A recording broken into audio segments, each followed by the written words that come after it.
नमस्कार मंडळी. आज वानखेड येथे आले होते तुकाराम महाराज.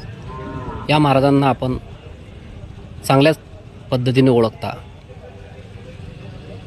मित्रांनो, आज वानखेडच्या घराघरात व्यसनमुक्तीचा संदेश देऊन महाराजांनी मोलाचे कार्य केले आहे व महाराजांना साथ दिली आहे ती वानखेड येथील मनीष भाऊ गांधी यांनी.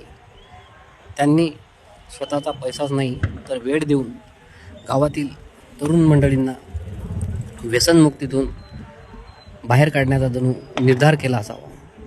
मित्रांनो, समाजसेवा करावी तेवढीच कमी पडते आणि संत महात्म्यांनी सांगितलेच आहे. त्यांनी दारूबंदीच्या व व्यसनमुक्तीचे अनेक संदेश दिलेले आहेत. असाच काही संदेश घेऊन महाराज आपल्याला व्यसनमुक्तीतून बाहेर काढण्यासाठी आलेले आहेत व गावकरीही त्यांना संपूर्ण प्रतिसाद देत आहेत.